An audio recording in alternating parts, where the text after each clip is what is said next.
প্রত্যেক দিন সকালবেলা ব্রেকফাস্টে কি বানাবো এটা নিয়ে আমরা ভারী চিন্তার মধ্যে পড়ে যাই। আর তখন আমরা ভাবতে থাকি কিভাবে আমরা সুন্দর একটা হেলদি ব্রেকফাস্ট সকালে বানাতে পারবো। মাথায় বিভিন্ন রকম চিন্তা আসে, সেই রকম চিন্তা করতে করতে আজ আমি একটা বেশ হেলদি আর টেস্টি ব্রেকফাস্ট বানিয়ে তো ফেললাম, কিন্তু আমি আমার বন্ধুদের সাথে শেয়ার করব না, সেটা কখনো হয়? সেই জন্য নমস্কার, আমি মাধবী, আপনারা এখন দেখছেন রান্না ভালোবাসি।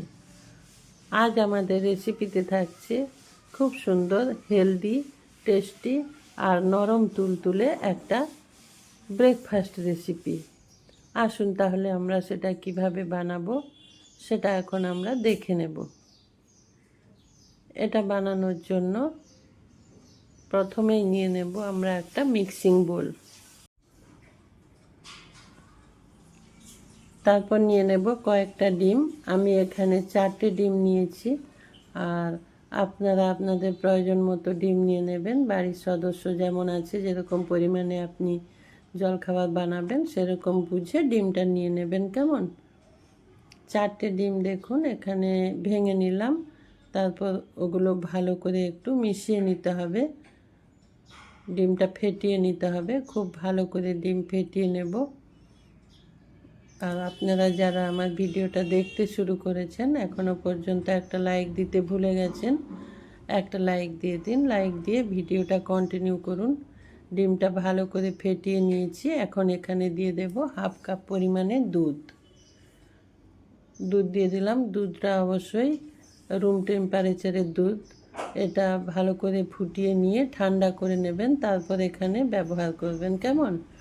এই ডিমের মধ্যে দুধ দিয়েছি। দুধ দেওয়ার পর ভালো করে একটু মিশিয়ে নিতে হবে ডিম আর দুধের সাথে। তারপর ভালো করে মিশিয়ে নেওয়ার পর এখানে দিয়ে দেব চিলি ফ্লেক্স। ছোটো চামচের 1 চামচ পরিমাণে চিলি ফ্লেক্স দেব। আমি চোখের আন্দাজেই সেটা দিলাম, খুব বেশি দিলাম না। তারপর এখানে দিয়ে দেব কালো গোলমরিচ গুঁড়ো, ছোটো 1 চামচ দিয়েছি। ভালো করে এবার এটা মিশিয়ে নিতে হবে। সব কিছু দেওয়ার পর খুব সুন্দরভাবে এটা মিশিয়ে নিতে হবে। মিশিয়ে নেওয়ার পর এটা সাইডে রেখে দেব। সুন্দর করে মিশিয়ে নিয়েছি, সাইডে রেখে দেব। রেখে এখানে নিয়ে নেব মিক্সিং জার। একটা মিক্সিং জার নিয়ে নেব।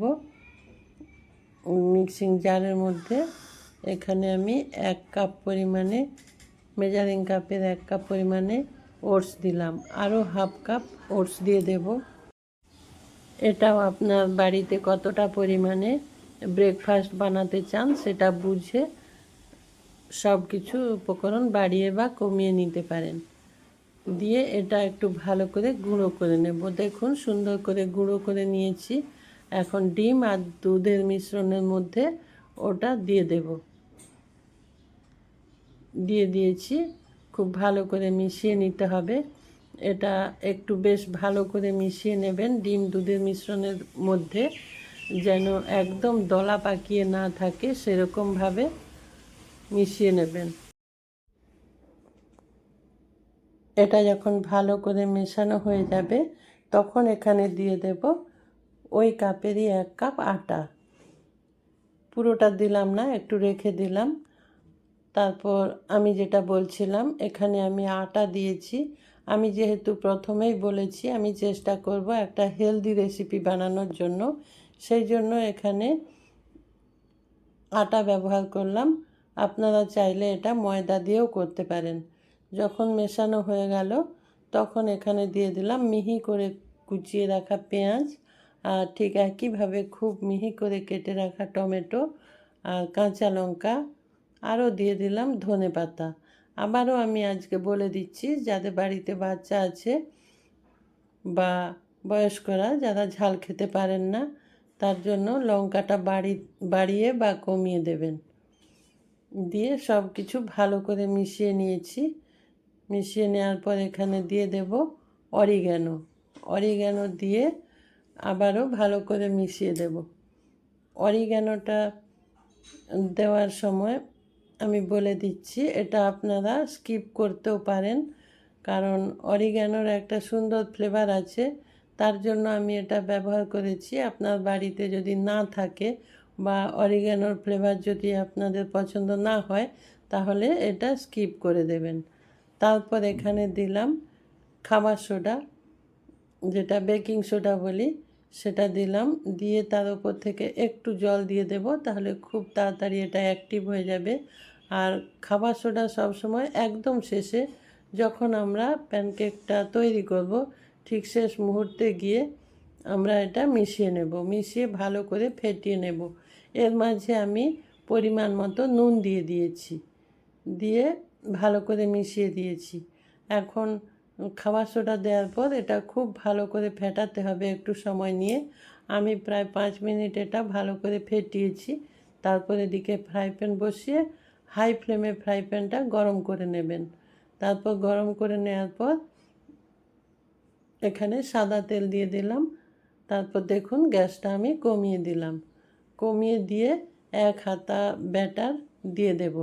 এখানে 1 হাতা ব্যাটার যথেষ্ট, তাতেই খুব সুন্দর একটা মোটা নরম তুলতুলে প্যানকেক তৈরি হবে। এটা দেওয়ার পর একটু শেপ দিয়ে নেব, তারপর ঢেকে দেব। ঢেকে 2 থেকে 3 মিনিট এটা রান্না করে নেব। এখানে লো ফ্লেমে দিয়েছি, একটু সময় লাগবে। তারপর ঢাকা খুলে দেখব ওপর থেকে যে ওপরের কালারটা এইভাবে চেঞ্জ হয়ে গেছে। তখন ওপর থেকে একটু সাদা তেল দিয়ে দেবেন, কেমন? আমি এখানে সাদা তেল ব্যবহার করেছি।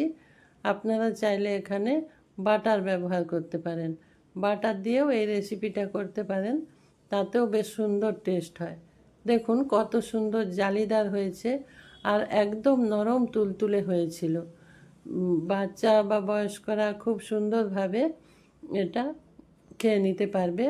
আর এটা বাচ্চাদের টিফিনেও দিয়ে দিতে পারবেন বা লাঞ্চ বক্সে অনায়াসে দিতে পারেন।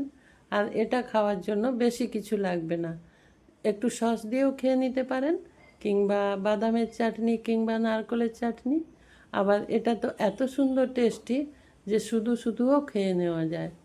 দেখুন উল্টো দিকে আমি 1 মিনিট রান্না করেছি, খুব বেশি রান্না করার দরকার নেই উল্টো দিকটা। তারপর এটা হয়ে গেছে, এখন তুলে নেব। এই যে তুলে নিলাম, দেখুন কত সুন্দর হয়েছে। ঠিক একই পদ্ধতিতে আমি আরও একটা করে দেখিয়ে দিচ্ছি। ফ্রাই প্যানে আবারও তেল দিয়ে দেব। এখানে আবারও বলছি, এটা আপনারা বাটার দিতে পারেন তেলের পরিবর্তে। দিয়ে আবারও সুন্দর করে তেলটা ভালো করে ছড়িয়ে নেব ফ্রাই প্যানের মধ্যে। দিয়ে আবার 1 হাতা ব্যাটার দিয়ে দেব এখানে, আবার 1 হাতা দিয়ে দেব। আর ওই 1 হাতা করেই ব্যাটার দিয়ে দেবেন, বেশি দেবেন না, তাহলে আরও বেশি উঁচু আর মোটা হবে আর সময় লাগবে এটা রান্না করার জন্য। দিয়ে দিলাম, দিয়ে আবারও ঢেকে দেব। আমার রেসিপি যদি আপনাদের ভালো লেগে থাকে তাহলে লাইক কমেন্ট শেয়ার করবেন বন্ধুদের সাথে। আর একবার এই রেসিপি ট্রাই করবেন, যদি ভালো লাগে অবশ্যই আমাকে কমেন্ট করে জানাবেন। আবারও ওপর থেকে দেখুন একটু তেল দিয়ে দিলাম, দিয়ে তেলটা এইভাবে ছড়িয়ে দেব প্যানকেকের ওপর, দিয়ে উল্টে দিয়ে আবারও 1 মিনিট রান্না করে নেব।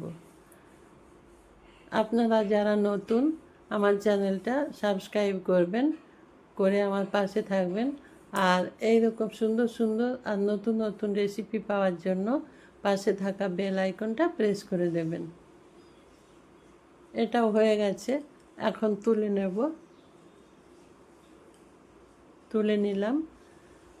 এর মধ্যে আপনি আরও সবজি ব্যবহার করতে পারেন, গ্রেট করা গাজর দিয়ে দিতে পারেন বা ক্যাপসিকাম, সেটাও দিতে পারেন। দেখুন প্যানকেকগুলো একটা একটা করে সবগুলো আমি ভেজে নিচ্ছি। তারপর আমি এগুলো আজ টমেটো সসের সাথেই পরিবেশন করব। সবগুলো হয়ে গেছে, আপনারা এইভাবে একবার ট্রাই করবেন। আর যারা আমার সাথে এতক্ষণ থেকে আমার এত সুন্দর একটা রেসিপি উপভোগ করলেন, তাদের সবাইকে আমার আন্তরিক ভালোবাসা আর ধন্যবাদ আমার পাশে থাকার জন্য আর আমাকে এগিয়ে নিয়ে যাওয়ার জন্য। সবগুলো রেডি হয়ে গেছে। দেখুন কত সুন্দর, বেশ মোটা মোটা আর নরম তুলতুলে হয়েছে। একবার ট্রাই করলে সেটা বুঝতে পারবেন। নমস্কার, ভালো থাকবেন সবাই, সুস্থ থাকবেন।